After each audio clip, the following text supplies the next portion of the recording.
बहुत सारे कंपनीज है जो मार्केटिंग करते हैं अलग अलग किस्म के ऑयल्स को लेकर, राइट। तो कोई बोलता है कि यार ये राइस ब्रान ऑयल बेस्ट है, कोई बोलता है कि ऑलिव ऑयल बेस्ट है, कोई कंपनी बोलती है कि हमारा जो ये नए टाइप का जो तेल है इसमें पॉली अनसैचुरेटेड फैट्स है, इसमें मोनो अनसैचुरेटेड फैट्स है। तो सर इसमें डिफरेंसेस क्या है, और क्या कोई एक पर्टिकुलर टाइप का ऑयल बेटर है as compare to other one, और उसका हमारे हार्ट पे क्या असर है? देखिए, पहले क्वेश्चंस की बात सोचते हैं कि तेल से टेस्ट आता है, ये एकदम गलत बात है।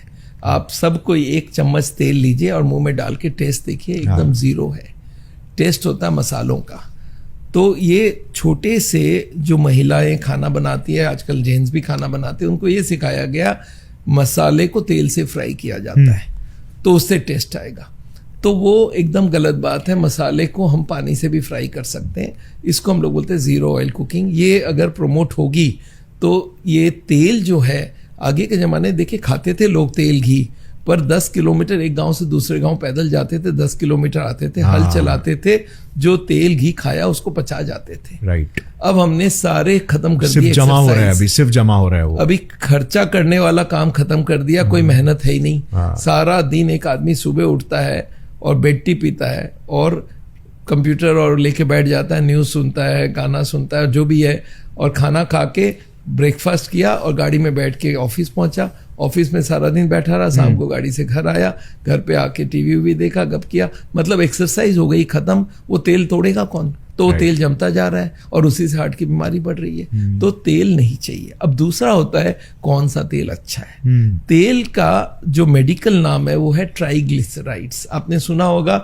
जब भी आप कोलेस्ट्रॉल की रिपोर्ट कराते हो तो बोलते हैं लिपिड प्रोफाइल में ट्राइग्लिसराइड्स, उसमें कोलेस्ट्रॉल नंबर 1 होता है, वो तो नॉनवेज और एनिमल फूड से होता है। और ट्राइग्लिसराइड होता है तेल। अब ये तेल को लेके बहुत सारे जार्गन चलते हैं, saturated, mono unsaturated, poly unsaturated, ये सारे बकवास है। तेल का नाम है ट्राइग्लिसराइड। आपको कभी ऐसा करना हो ये सैचुरेटेड मोनो, आप पैथोलॉजी लैब को रिक्वेस्ट करिए कि सर मेरा ट्राइग्लिसराइड में कितना सैचुरेटेड है, कितना मोनो है, कितना पॉली है, लिख के देना। वो लोग रिफ्यूज कर जाएगा। बोला आप अच्छा उसमें लिख के दो कि ये वाली ऑयल है उसमें तेल, मेरे मैं फलाना ऑयल खाता हूं, उसमें लिख दो ये ऑयल मिला उसमें। बोला सारे ऑयल एक से हैं। याद रखिए जितने तेल है वो सारे एक से हैं। मैं एक एग्जांपल देके समझाता हूं। एक 3 ग्लास में मैंने पानी डाला, एक बिस्लेरी, एक किनले, एक एक्वाफाइना, और मैंने एक आदमी को बोला इसको टेस्ट करके बताओ कौन सा पानी है। बोलता सर सेम ही तो है। मैं बोला कोई डिफरेंस तो होगा? बोला कोई डिफरेंस नहीं है। अगर मैं 3 सब्जी बना दूं 3 तेल से और उनको बोलूं खा के बताओ कौन सा सफोला, कौन सा कनोला, कौन सा धारा, वो नहीं बता पाएंगे। तो याद रखिए सारे तेल जो है वो बेसिकली ट्राइग्लिसराइड है। अब वो जो सैचुरेटेड मोनोपॉली का हिसाब भी समझा के देता हूं मैं। जो तेल होती है, ट्राई मतलब 3, तो उसमें 3 फैटी एसिड होता है, ग्लिसरॉल मॉलिक्यूल होता है, उसमें 3 चेन लग जाती है फैटी एसिड की। Fatty acid chain of carbon.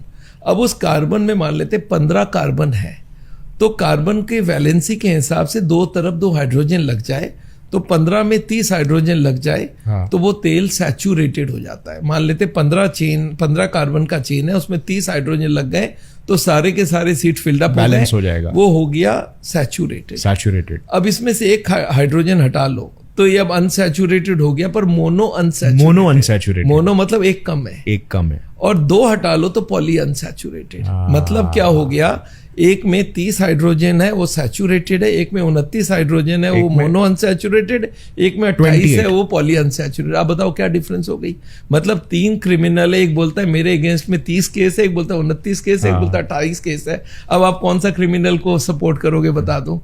तो ये आप समझ लो सारे ऑयल एक से हैं। ये जार्गन है, ये ऑयल अच्छा, वो ऑयल अच्छा, सारे ऑयल एक से हैं। सारे मार्केटिंग जार्गन है, पूरी मार्केटिंग जार्गन है। कार्डियोलॉजिस्ट और जो हार्ट के हॉस्पिटल्स हैं वो लोग भी जानते हैं कि कोई भी तेल अच्छा नहीं। आप किसी डॉक्टर को पूछिए सर तेल अगर अच्छी है तो मैं 1 आध लीटर ले लेता हूँ, मेरे पास पैसे की कमी नहीं है। वो बोलेगा ना अच्छी नहीं है, तो फिर देख क्यों रहे हो? अच्छी नहीं है, कम तेल खाओ, ये हर कोई बोलेगा। मैं बोलता हूँ जब तेल का टेस्ट ही नहीं है तो आप क्यों ले? अच्छा मुश्किल कहाँ पे? जिन्होंने पहले से ही कुकिंग सीखा हुआ तेल वाला, उनको आपकी माँ है, आपकी बहन है, उनको बोलो कि अब तेल मत देना, तो वो क्या बोलेगी मालूम है? उनको भी मालूम है नहीं देना चाहिए, पर उन्होंने सीखा ही है तेल से भूनना, तो बोलेंगे मैं इतना डालूंगी। फिर आप बोलो नो नो मुझे चाहिए ही नहीं, बोला इतना डालूंगी। अब बोला नो नो नहीं चाहिए, बोला इतनी सी डालूंगी। फिर आप बोलिए एकदम ही नहीं देना है, तो बोलेंगे फिर उबला हुआ खा लो। अच्छा, आदमी को मैं जब बोलता हूँ बिना तेल का खाना, बोलते उबला हुआ खाना पड़ेगा। मैं बोला नहीं यार, सारे मसाले होंगे, भूनने का तरीका बदलो। तो मेरे को कोई ने बोला सर फिर कौन सा तेल बेस्ट है? मैं बोला मैं पानी से भूनता हूँ और इसका नाम मैंने रख दिया सावल ऑयल। हमारी जो संस्था है उसका नाम है सावल। तो मैं बोलता सावल ऑयल मतलब पानी से बनाओ। तो आजकल मेरे पेशेंट मिलते हैं, सर आजकल खाना मैं सावल ऑयल में ही बनाता हूँ, मतलब पानी से बनाता हूँ। तो उसमें ना कोलेस्ट्रॉल है पानी में, देखिए पानी का ब्यूटी देखिए, ना कोलेस्ट्रॉल है, ना ट्राइग्लिसराइड है, ना कैलोरीज, ना पैसे लगेंगे, आपके घर पे फ्री सप्लाई है। तो अब मैं ये क्या बोलता हूँ, तेल के जगह आप सावल ऑयल से खाना बनाओ, पानी से खाना बनाओ, और पानी का पैसा भी नहीं लगा, आपके लिए भला ही भला है। इनफैक्ट मैं कभी कभी ये भी समझाता हूँ कि जैसे हम लोग नॉर्मल वे में काम करवा लेते सरकारी का, फिर करप्शन आ गया।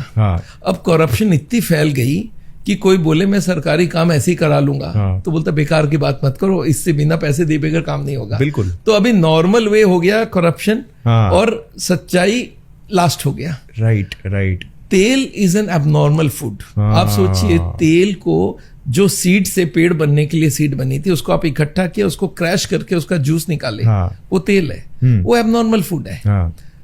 जबकि पानी नेचुरल चीज है। तो अब ये हो गया कि करप्शन इज नॉर्मल, मतलब तेल वाला खाना नॉर्मल है और पानी वाला एबनॉर्मल है, जबकि होना उल्टा चाहिए।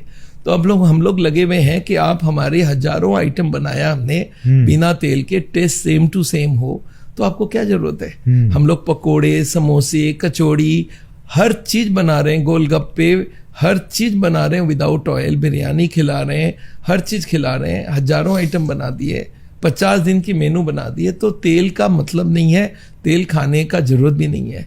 और कुछ कुछ कंपनी तो ऐसा तेल को घुमा के देते हैं, मान लेते 5% उसमें सैचुरेटेड है और बाकी अनसैचुरेटेड है, पॉली और मोनो। वो लोग लिखते हैं 95% सैचुरेटेड फैट फ्री, और सैचुरेटेड हटा के एंड में लिख देते हैं सैचुरेटेड ब्रैकेट में, तो पता ही नहीं चले। तो लोग पढ़ते हैं 95% सैचुरेटेड फैट फ्री, और उसमें कोलेस्ट्रॉल भी नहीं है। देखिए तेल में जानवर से तो बना हुआ है नहीं, कोलेस्ट्रॉल जानवर के खाने में होता है, तो उसमें वो लोग लिख देते हैं 100% कोलेस्ट्रॉल फ्री। अरे भाई, तेल में तो ट्राइग्लिसराइड 100%, वो लिखो, कोई भी चीज के ऊपर लिखो 100% ट्राइग्लिसराइड तेल के ऊपर, वो तेल का नाम ही नहीं है, ट्राइग्लिसराइड का नाम ही नहीं है। जो चीज है उसका नाम नहीं है, जो चीज नहीं है कोलेस्ट्रॉल उसका लिख रहे हैं 100% कोलेस्ट्रॉल फ्री, और जो सैचुरेटेड नहीं है, मोनो पॉली, उसके जगते हैं फैट फ्री। लोगों को ऐसा इन लोगों ने गुमराह कर दिया, ऑयल कंपनियों ने आगे। अच्छा, सरकार ने इसको बैन भी किया। आगे के जमाने में फलाना तेल अच्छा है हार्ट का, ऐसा एडवर्टाइजमेंट कर सकते थे। सरकार ने बैन लगा दी कि तेल गुड फॉर हार्ट आप कहीं नहीं लिख सकते। राइट। अब देखिए वो लोग किस तरह से इसको मोड़ देते हैं। एक फिल्म दिख रहा है जिसमें माँ बाप बच्चे सारे मिलके खाना खा रहे हैं, खूब तेल वेल वाला सामान, बड़ा खुश खा रहा है, और उसके बाद उसका फादर हाथ लगाता है यहाँ पे छाती में, तो आप समझ गए उसको हार्ट अटैक हुआ, और संग संग एम्बुलेंस का आवाज और पी पी पी पी, और आईसीयू में ईसीजी चल रहा है। तो वहां पे वो आदमी एडमिट है, आप समझ गए कि इसको तेल वाला खा रहा था, हार्ट अटैक हुआ। और उसके बाद उसकी वाइफ बोलती है मैं फलाना तेल खाती थी इसलिए बच गया। तो आदमी क्या पढ़ता है इससे कि तेल खाओगे तो हार्ट अटैक नहीं होगा, जबकि पूरा उल्टा बात है। तेल से हार्ट अटैक का एक मेजर कारण है कोलेस्ट्रॉल, ट्राइग्लिसराइड, और तेल की जरूरत ही नहीं है, और तेल की जरूरत नेचर ने हमें हर खाने के अंदर तेल डाल के दिया है। रोटी में 1% तेल है, चावल में 1% तेल है, दाल में 4-5% तेल है, हर फ्रूट में, हर वेजिटेबल में तेल होता है। आप टमाटर का सूप बना लो और उसके ऊपर देखो तेल का एक आध बूंद घूम रहा है, कहां से आया भाई, हमने तो डाला ही नहीं। वो टमाटर में भी तेल है। तो हमारे बॉडी की जितनी तेल की जरूरत है वो ऑटोमेटिक आ रहा, बाहर से तेल की जरूरत नहीं है ही नहीं। पर ये पूरा प्रोसेस ऐसा हो गया है और तेल ऐसा मार्केटिंग हो गया है, बड़ी बड़ी कंपनियां खुल गई है, तेल बेचो तेल बेचो। और घी तो और भी खराब है। एक फॉरेनर ने मेरे को पूछ लिया व्हाट इज घी, मैं सोचा कैसे जवाब दूं भाई, सोयाबीन की तेल है, मूंगफली का तेल है। मैं बोला मिल्क ऑयल, बताओ नाउ आई अंडरस्टैंड। तो घी इज मिल्क ऑयल। मिल्क से जो तेल निकलता है वो घी है। घी भी वही है। घी में एक और एडिशनल चीज है, क्योंकि एनिमल प्रोडक्ट है, इसमें कोलेस्ट्रॉल भी है। हाँ, घी में आप नहीं लिख सकते कोलेस्ट्रॉल फ्री, क्योंकि उसमें कोलेस्ट्रॉल भी है। ट्राइग्लिसराइड तो है ही है, हाँ। उसमें कोलेस्ट्रॉल भी है। तो घी तो डबल मार खाता है। पर क्या हमारे इंडियन कल्चर में घी चलता था, तो लोगों को है नहीं पुरानी चीज बहुत अच्छी है, तो घी अच्छी है। पर घी में भी कुछ भी नहीं है, वो सेम चीज है, ट्राइग्लिसराइड। तो अगर हार्ट की बीमारी आज इतनी बढ़ रही है, उसमें से मेजर कंट्रीब्यूशन तेल का है। और जीरो ऑयल खाना अब बहुत जरूरी हो गया है। अगर हार्ट की बीमारी, मोटापा का बीमारी, डायबिटीज, ब्लड प्रेशर से बचना चाहते हैं तो तेल बंद करना बहुत जरूरी है।